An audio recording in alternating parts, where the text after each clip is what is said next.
Sabadou. Aqui, toda história importa. Papo de A a Z. Olá, meus amigos, tudo bem com vocês? Espero que sim.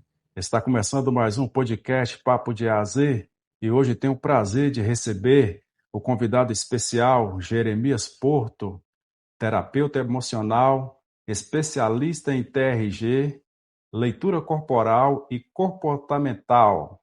Jeremias, seja muito bem-vindo ao podcast Papo de A a Z. Fique à vontade, a casa é sua. Uma boa noite, meu amigo. Boa noite, meu amigo. Obrigado. Agradeço pelo convite. E vamos lá, vamos ver o que a gente pode fazer aqui para informar as pessoas um pouco mais sobre saúde mental. Jeremias, desde já eu agradeço a sua presença aqui no nosso programa para tratar de um tema tão importante e urgente, que é a questão da ansiedade, a questão emocional. Mas antes da gente entrar no tema, conta para os nossos ouvintes, quem é você? Bom, eu sou um cara tranquilo, cidade pequena, gosto da natureza, de animais, né? E de uma vida tranquila, uma vida leve, que eu acho que é o que está precisando hoje, né? Na verdade, as pessoas elas têm uma vida muito acelerada. Já tive essa vida acelerada também, e hoje eu busco viver um dia de cada vez, exatamente para não ter aí esses transtornos que tantas pessoas estão tendo hoje, né? E como surgiu sua conexão com a terapia emocional? Então, rapaz, foi exatamente por precisar dela. Eu tinha transtorno de ansiedade generalizada e várias outras coisinhas ali, e a vida estava muito difícil. E aí, eu já tinha feito terapia, tinha feito TCC, foi legal, ajudou bastante, mas não supriu a necessidade. Então, eu continuei pesquisando e aí encontrei a TRG por acaso e me interessei bastante ali pelo que eu li, pelo que eu ouvi também das pessoas e deu certo comigo e acabei me tornando terapeuta também. E hoje eu uso essas técnicas que foram usadas em mim mesmo, né? Na verdade, eu fui uma espécie de cobaia para mim mesmo. Jeremias, conta pra gente exatamente o que é a terapia emocional. A terapia emocional, na verdade, ela é TRG, né? Nós chamamos de terapia emocional porque nós lidamos com as emoções, né? É ali que nós vamos agir, nas emoções. E qual a diferença dela, por exemplo, para psicologia ou psiquiatria? Bom, resumidamente, ah, o psiquiatra ele vai tratar a biologia do cérebro, né? Com remédios, ele utiliza os remédios. O psicólogo analisa a estrutura da mente, do comportamento também, através da psicoterapia, e o terapeuta emocional ele foca na regulação direta e prática das dores e dos bloqueios emocionais ali, usando o inconsciente.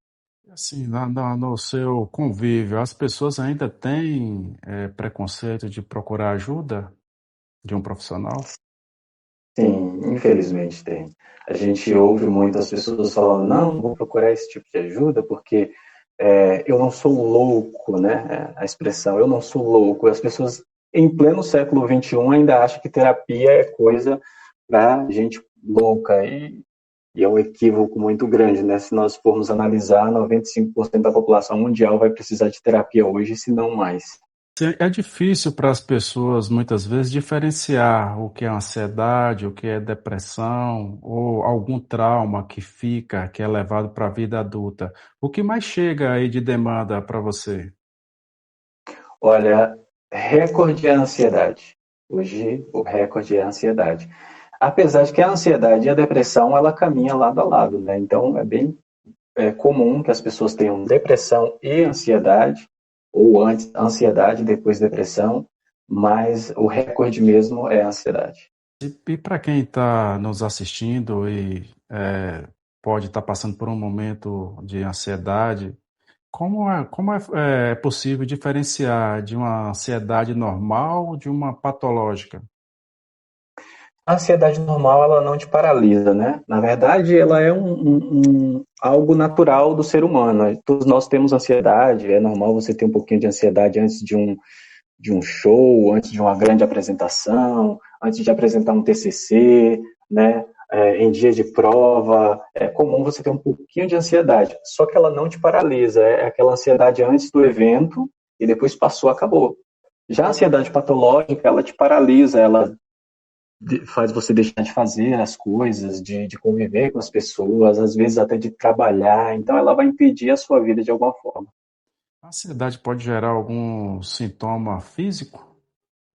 Sim, bastante. Na verdade, tem muitos sintomas físicos da ansiedade, né? Que nós podemos listar um pouco mais adiante. A grande questão hoje é muito relacionado à ansiedade com as redes sociais, com a dopamina, com a face, o toque da tela. É, o excesso de informação piora a ansiedade? Sim, piora muito. Imagina que o seu cérebro seja um HD. Vamos colocar aqui esse exemplo para ficar mais fácil de entender. E aí tudo que você vê ali no seu computador, você armazena naquele HD. Tudo, você não joga nada na lixeira, você vai armazenando tudo. Em algum momento, esse HD vai encher, né? Você vai precisar esvaziar ele. É o que acontece com o nosso cérebro, essa quantidade de informações que nós recebemos no dia a dia, nós vamos acumulando aquilo ali, e em algum momento o cérebro vai, né, falar, opa, peraí, tem muita coisa aqui, eu preciso de espaço. Então, a gente tem que diminuir essa questão de muita informação, de muita tela, de redes sociais, que infelizmente causam muitos problemas, né? As redes sociais, a maior causa de comparação hoje, ninguém posta uma vida ruim nas redes sociais. As pessoas postam vidas perfeitas, vidas impossíveis, corpos impossíveis. E aí as pessoas, na busca de alcançar aquilo que elas veem nas redes sociais, elas ficam cada dia mais ansiosas, mais estressadas, porque não é fácil alcançar aquela vida perfeita, que de fato não existe, né? Hoje, na vida adulta, diante de tantas essas situações que são passíveis de provocar ansiedade, o trauma, quais traumas emocionais costuma desencadear a ansiedade? E aí a gente está falando do trauma da vida pregressa. Olha, são vários traumas que costumam desencadear a ansiedade, né? A gente pode falar de alguns deles aqui, como trauma de rejeição, de abandono, ambientes instáveis ou imprevisíveis vão causar ansiedade aí na vida adulta ou até mesmo na vida de criança mesmo. A criança já pode começar ali a ter ansiedade desde a infância. Muita exigência, crítica excessiva, traumas de inversão de papéis, onde a criança tem que cuidar dos pais, né, e muitas vezes muito jovem, ter que desempenhar papéis de adultos, experiências de forte impacto emocional, onde houve a ameaça real à vida daquela pessoa, como acidentes, como assaltos, lutos repentinos, abusos físicos, abusos sexuais. Então, tudo isso vai causar ansiedade naquela criança, adolescente, ou mesmo, né, vir a ter ansiedade na vida adulta, mesmo tendo a raiz lá na infância, né? A pessoa pode crescer com aquilo, carregando aquilo, tem um certo grau de ansiedade, mas não é tão forte, mas uma gotinha de água na vida adulta pode acabar fazendo com que tudo exploda, que essa ansiedade aflore de maneira violenta, na verdade, né? Porque ela vem com tudo, às vezes, paralisando as pessoas. Você falou sobre a questão das redes sociais. Hoje está todo mundo conectado, mas pouco se fala, a gente está mais fechado. Quando isso acontece e vive um momento de ansiedade, o corpo costuma dar sinais? O corpo costuma falar? Sim, o corpo costuma falar e costuma falar muito, né, na verdade, né? A ansiedade, ela tem muitos sinais aí que podem ser perceptíveis, né, como pessoas que têm os pés inquietos ou ficar com os dedos tamborilando ali, né? Ela vai ser um pouco mais retraída, ela vai ter um pouco mais de dificuldade de socialização. Então, tem vários fatores aí que o corpo mostra, né, e que se a gente observar direitinho, a gente vai acabar percebendo. Na sua convivência, na sua experiência, hoje a gente vê esse mundo muito frenético, a busca por oportunidades e informação, trabalho. Tem gente vivendo em estado permanente de sobrevivência sem perceber? Só Tem, sobrevivendo? tem sim. Tem, porque as pessoas hoje é como um robozinho, né? Principalmente em cidades grandes. Elas costumam ter aquela rotina e tá sempre preso àquela rotina. Dormir, acordar, tomar café, trabalhar, voltar, dormir, acordar, ou ir para a universidade, voltar, dormir. Enfim, é um ciclo onde eles fazem mais ou menos no automático ali e elas esquecem de tirar um tempo para elas, de respirar, de parar um pouco, de observar o entorno ali, observar um pouco talvez até a natureza, o pôr do sol, enfim, qualquer coisa que faça elas saírem dessa rotina. Então é como se vivessem no automático. No caso da ansiedade, pessoas ansiosas elas já vivem no automático, que elas vivem ali em posição de defesa, né? Esperando que aconteça uma grande catástrofe na vida delas, que nunca vai acontecer, espero. Mas ali elas vivem esperando por aquilo, então elas vivem alerta. E isso já é no automático também, né? Complicado, bem complicado. E como funciona a terapia de reprocessamento generativo?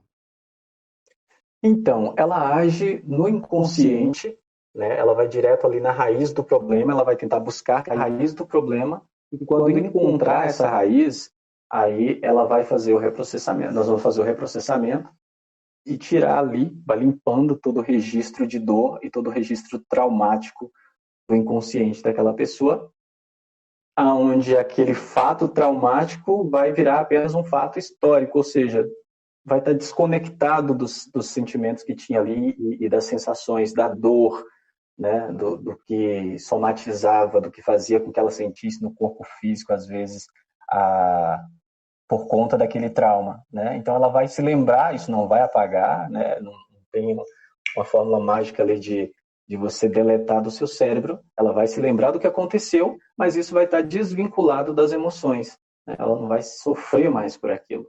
Esse é só um fato, algo que aconteceu. E assim, a base técnica, qual é? Tem alguma situação de regressão que a pessoa vai buscar ali aquele momento que está incomodando no presente? Sim, a gente vai buscar. Só que não é uma regressão, né? O tempo todo a pessoa está ali consciente, mas a gente vai buscar ali o problema, sim, e a gente vai. A pessoa vai ter que reviver aquele problema, e a gente costuma falar para ela que vai doer, para as pessoas, né? Para eles, na verdade, para os pacientes. A gente costuma dizer a eles que vai doer como nunca, né? Mas é para não doer nunca mais. Então ali ela vai sentir aquela dor naquele momento que a gente está ali reprocessando e depois que terminar, ela não vai mais sentir dor. Aliás, a gente garante isso porque a gente tem um protocolo, a gente zera aquele protocolo, a gente pede uma nota de 0 a 10 para aquele desconforto e no final a pessoa sempre termina zerando esse desconforto. É quando a gente reprocessou aquele trauma. Então ele deixa de ser um trauma para ser apenas um fato ali que aconteceu, mas que não perturba mais emocionalmente aquela pessoa. Agora, se você estiver perguntando sobre as bases da TRG, aí já é outra história. Eu posso te responder também. Explica para a gente um pouquinho.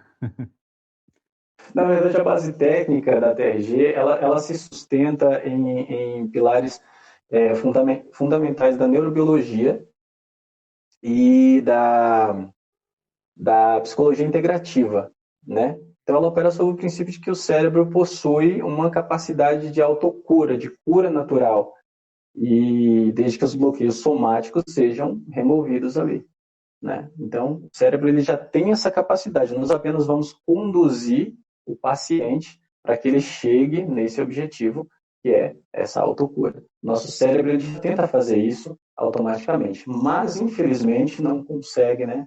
Na grande maioria das vezes. E aí entra a terapia direcionando a pessoa até ali aquele objetivo que ela tem que chegar.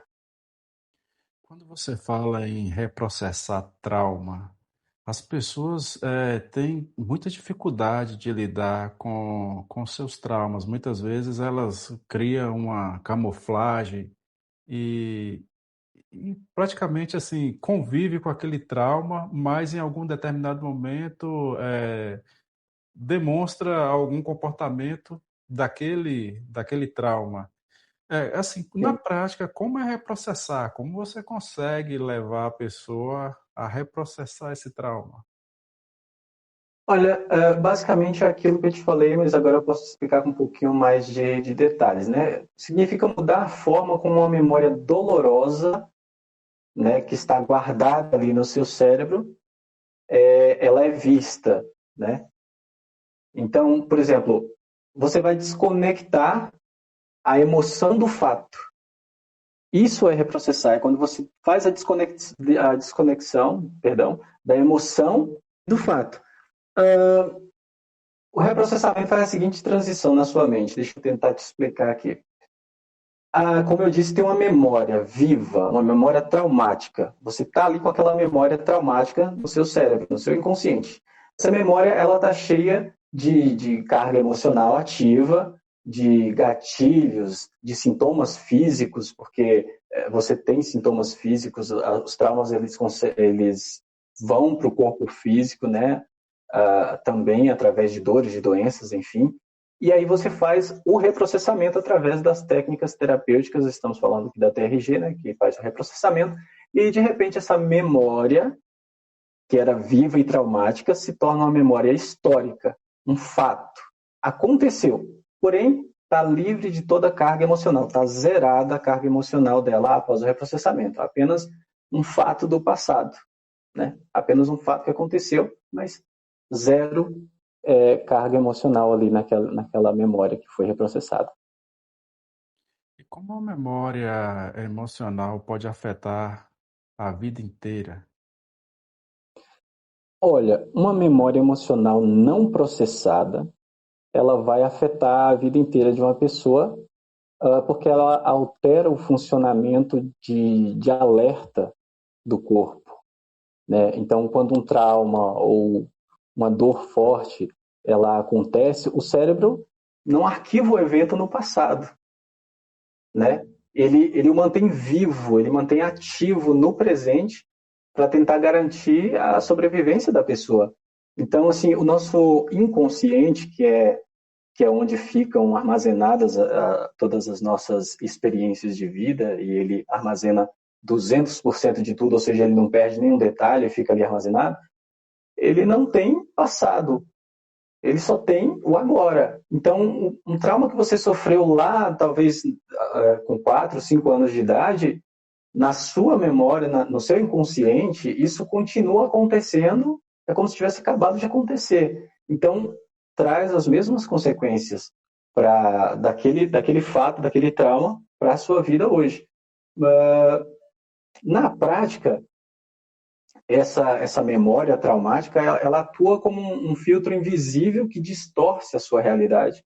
Então, por isso, ela vai te prejudicar, mesmo tendo muito tempo que aconteceu, mas se você não reprocessou, ela vai continuar te prejudicando. Então, qualquer memória, qualquer trauma, ele pode ser desbloqueado. Sim, sim. Agora, sim, não são todos os traumas que a pessoa ela vai conseguir se lembrar, porque às vezes o trauma é tão forte e é algo tão terrível que o inconsciente ele prende aquilo, ele prende aquela memória, ele não deixa você se lembrar. À medida que a pessoa vai reprocessando, ela vai se fortalecendo, o inconsciente vai ficando mais forte, aí o psiquismo da pessoa vai ficando mais forte, na verdade, aí o seu inconsciente diz, opa, agora ele aguenta, então agora eu vou mostrar. E aí você acaba desbloqueando essas memórias que antes você não conseguia. Mas tem pessoas que reprocessa tudo, resolve aquele trauma e ainda assim não consegue se lembrar, né? São poucos casos, mas acontece também de pessoas que reprocessa, resolve o trauma e ainda assim não consegue se lembrar da memória. Sabe que alguma coisa ruim aconteceu com tal pessoa, mas não sabe exatamente o quê, né? E mesmo assim a gente consegue resolver esse problema, por quê? Porque ela somatizava, ela sentia no corpo, ela deixou de sentir. né? Então zerou a carga emocional ali e ela segue a vida dela normalmente. E quanto tempo a pessoa que procura esse tratamento leva para sentir as mudanças na prática? Olha, Zenilton, tem pessoas que sentem já mudanças na primeira sessão, tem pessoas que sentem lá para a quinta sessão, mas uma coisa é impossível, você sair da quinta sessão de TRG sem sentir alguma mudança. Isso é impossível, nunca aconteceu. Acredito que nunca vai acontecer, porque realmente é impactante, né? A gente vai buscar a raiz mesmo do problema. A gente trabalha com o inconsciente, então a gente vai mesmo buscar a raiz do problema. Imagina você que o problema seja uma árvore, né?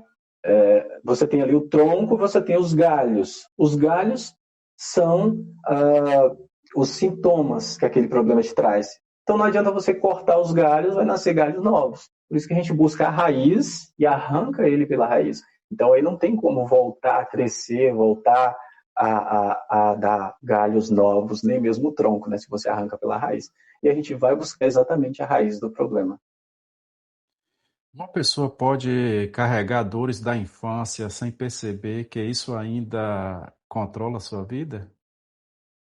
Ah, pode, pode. E carrega. Né?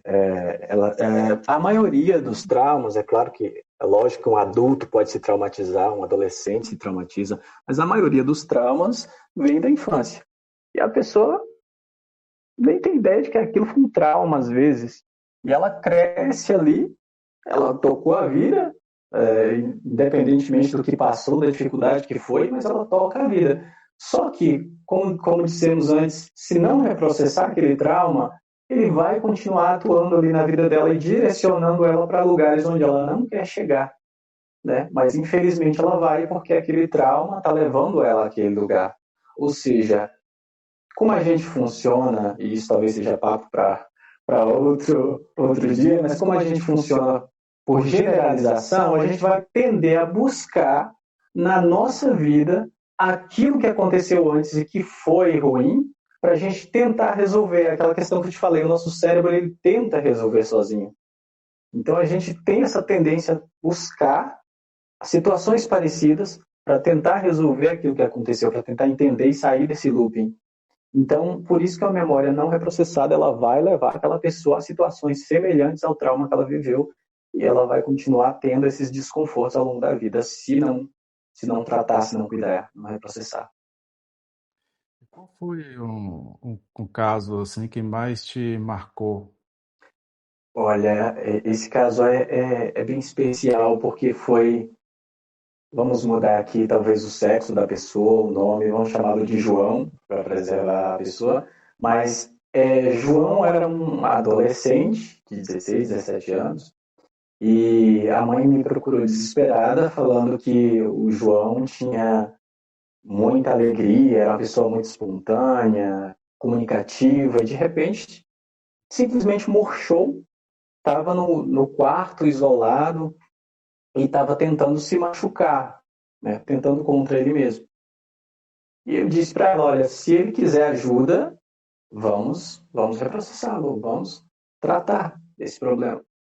Que é muito importante que a pessoa queira ajuda, é muito importante para que a terapia funcione. Não adianta a pessoa vir buscar a terapia apenas para agradar uma outra pessoa, não vai funcionar se ela não quiser fazer, né?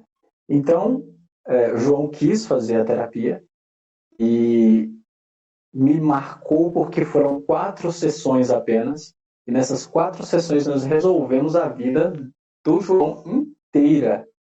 E aí o João se tornou uma nova pessoa, e eu me lembro que a mãe do João me procurou um mês depois, disse que ficou um mês observando para ver se ele não estava fingindo que estava tudo bem, que tudo melhorou mesmo, mas que ela viu que depois de um mês não era fingimento, então que a vida dele tinha mudado, ele não estava mais tentando se machucar, voltou a ser a pessoa feliz, comunicativa, e hoje o João é um adulto muito bem-sucedido na vida emocional ali e em outras partes da vida dele também. Então, esse foi um caso que me marcou bastante pela rapidez né, pela capacidade de reprocessar tão rápida que o João teve.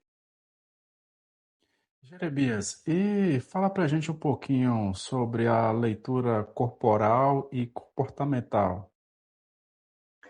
A leitura corporal e comportamental, ela é a ciência, vamos dizer assim, de você saber como o outro funciona, como ele age, através do biotipo, através dos traços corporais no rosto e do comportamento dessa pessoa.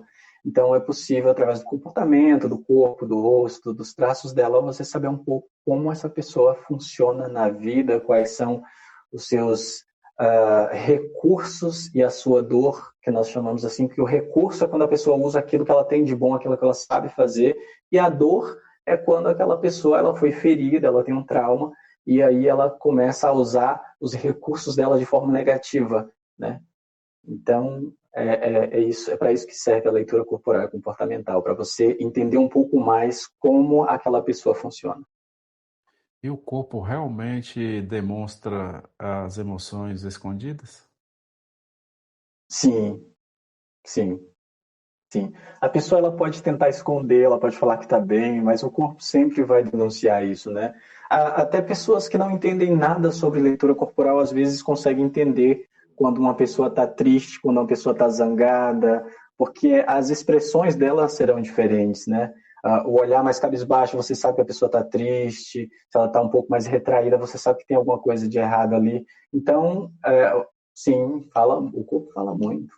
O corpo fala muito mais do que a linguagem verbal, na verdade, né? Porque a linguagem verbal mente, o corpo não mente. Ele é muito E, transparente. e como identificar alguém emocionalmente sobrecarregado? Olha, você vai perceber que alguém está sobrecarregado porque essa pessoa vai estar provavelmente se queixando de dores o tempo inteiro, né? A sobrecarga ela traz isso, e a pessoa vai se queixar de dores, dores nas costas, nos ombros, dor no pescoço. Ela também vai ter um olhar mais retraído, né? Aquele olhar que não é vivo, é aquele olhar mais baixo, mais distante. Você vai ver que ela está emocionalmente esgotada, né? E isso também traz um cansaço físico, o que ajuda a perceber ainda mais. A gente falou sobre o trauma, de forma psicológica. O corpo pode trazer trauma também? Na verdade, sim, né? O nosso inconsciente, quando ele não consegue mais suportar um trauma, porque o trauma está tão grande e está machucando tanto aquela pessoa, ele transmite isso para o corpo físico. Então, aquela pessoa vai sentir esse trauma no corpo físico através de dores, através de algumas doenças, como fibromialgia, por exemplo, que vem dessas emoções, né? E várias outras doenças também, como até mesmo o câncer. Pode vir de emoções não tratadas, né? Então, o inconsciente, ele tá tão pesado aquilo para ele que ele transfere para o corpo físico. Então, a pessoa vai sentir dores, vai sentir algumas doenças, né? Geralmente, como eu te falei, geralmente aquelas dores crônicas são emocionais, né? E dores no pescoço, nas costas, nos ombros, que demonstra a sobrecarga emocional. Você já falou um pouquinho do que pode desencadear, mas por que essas pessoas estão emocionalmente tão adoecidas nos tempos atuais?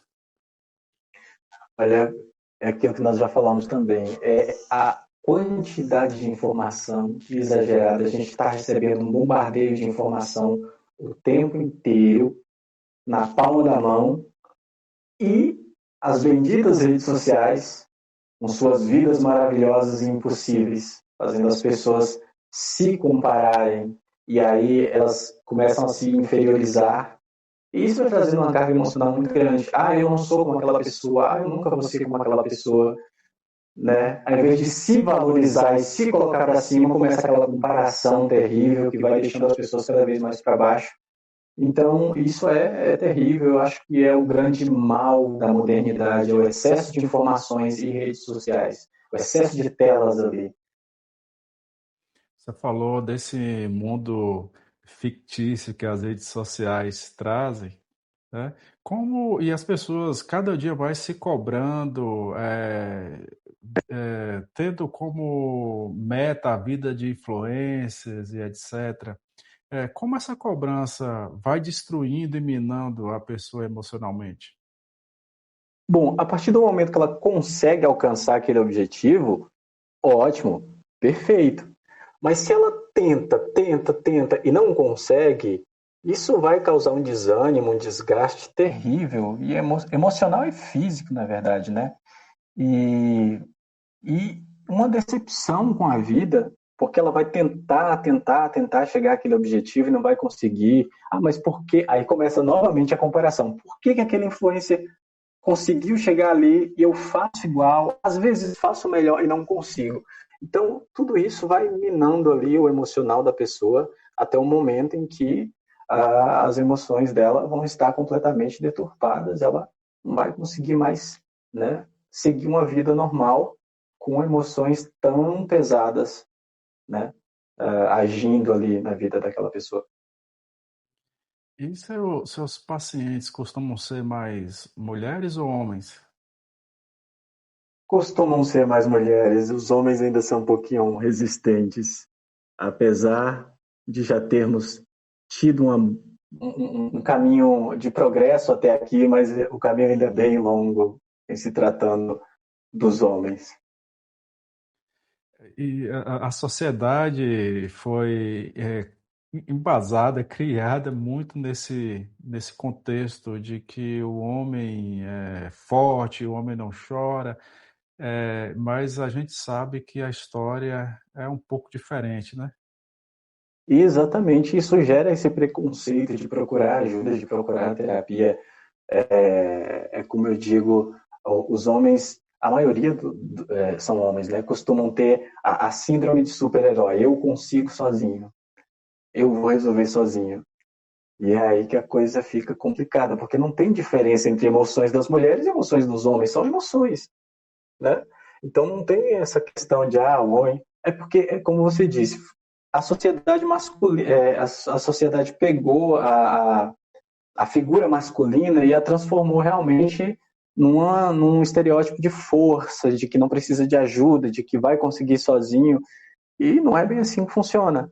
Então, nessa tentativa de conseguir sozinho, às vezes a pessoa ela não consegue mais sair daquele lugar onde ele chegou ali, daquele fosso emocional que ela caiu, né? Então, essa dificuldade de pedir ajuda não vai ajudar ninguém, na verdade, só vai atrapalhar a vida da pessoa. Verdade, Jeremias. É importante a gente falar nesse ponto porque tá aí os problemas psicológicos atingem todos, independente de gênero, sexo. E assim, é preciso desmistificar essa de que só procura quem é fraco, né? Exatamente, exatamente. A grande maioria pensa dessa forma, né? Ou procura terapia se for fraco, ou procura se for louco. E é aí o grande problema, né? Porque a terapia não é para gente fraca, a terapia é para gente forte, que tem a coragem de buscar a ajuda que precisa, né? Assim, tem até, se não me engano, acho que é um desenho que fala que o maior ato de coragem é pedir ajuda. Exatamente, exatamente. E essa frase diz tudo. É o maior ato de coragem mesmo, porque você precisa ter coragem para reconhecer que você chegou no limite, que você não consegue passar dali sozinho. Você depende de uma outra pessoa ou da ajuda de outras pessoas, né? E é aí que muita gente falha. E para quem está nos acompanhando, meu amigo, e que está passando por esse momento emocionalmente, que está no seu limite, o que você diria para essa pessoa? A primeira coisa que eu diria para ela é pare, respire e aguenta firme, porque realmente não é fácil. E, por último, mas não menos importante, busque ajuda, porque terapia é sinônimo de força e não de fraqueza. É o que vai separar a pessoa do fosso emocional que ela está vivendo para a vida leve que ela precisa ter para prosseguir. E se eu fosse fazer uma pergunta rápida para você, assim, para você responder em poucas palavras, uma definição: ansiedade. Medo. O maior erro Esse- emocional das pessoas. É exatamente isso, ter a síndrome de super-herói, né? Achar que pode resolver tudo sozinho. É o maior erro emocional das pessoas. Não tem como. Olha, muita gente consegue ir muito longe, mas infelizmente não chega no ponto final, que é a cura emocional completa. Então, esse é um grande erro, achar que consegue sozinho. E o que é a cura emocional? Cura emocional é você viver leve, é você não estar preso às coisas ruins, né, da vida. É você ter uma leveza ali de vida, é você conseguir separar trabalho, família e principalmente o lazer, o tempo para você mesmo, né? Ter alguns minutos para você observar apenas o ambiente ali, se sentar e apenas curtir a paisagem. Isso é cura emocional, né? Você conseguir fazer isso, porque uma pessoa ansiosa ela não vai conseguir se sentar e ficar ali observando a paisagem de jeito nenhum. E não só a pessoa ansiosa, né? Com todos os outros transtornos também, mas como a gente está falando aqui sobre ansiedade, E o que ninguém fala sobre transtorno, sobre traumas emocionais? ninguém fala que é tão ah, necessário falar sobre ou levar a sério quanto um problema físico.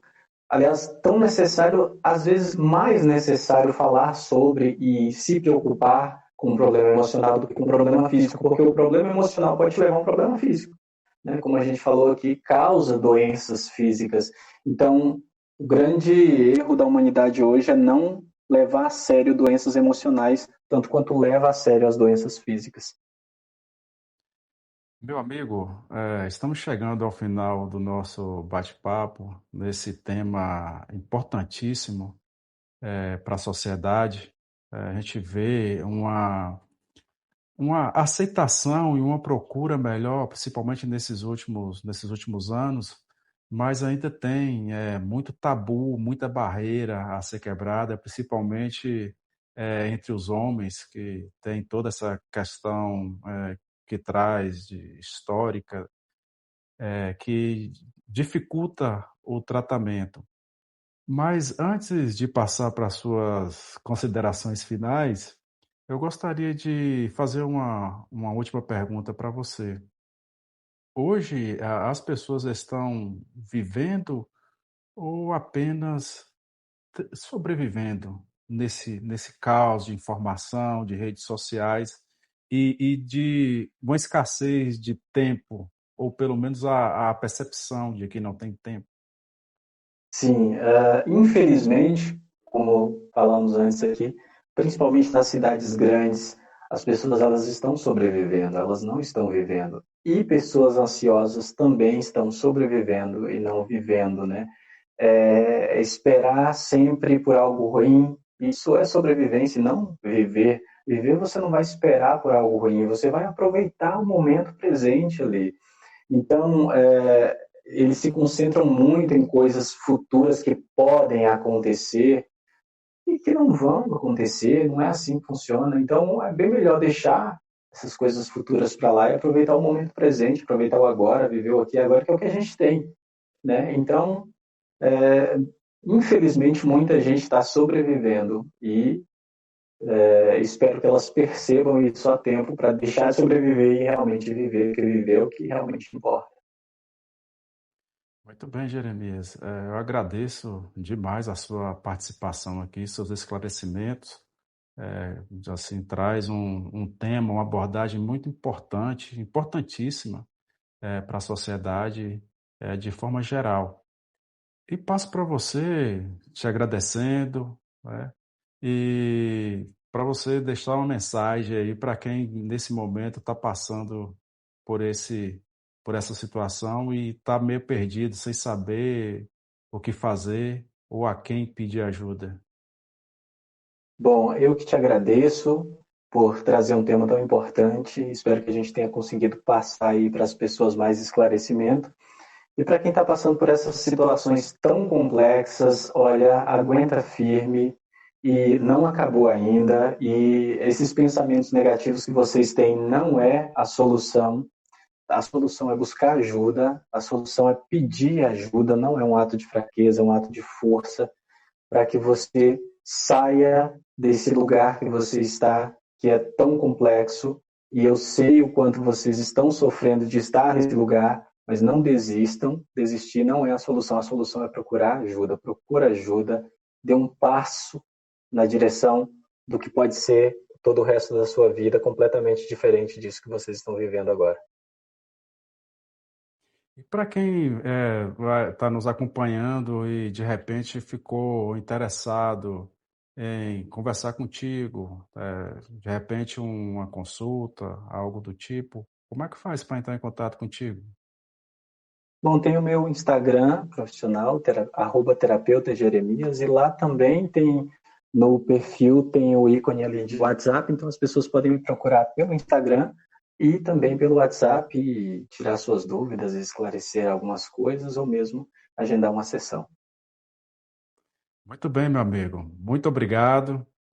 Tudo de bom Eu para que agradeço. você. Um forte abraço.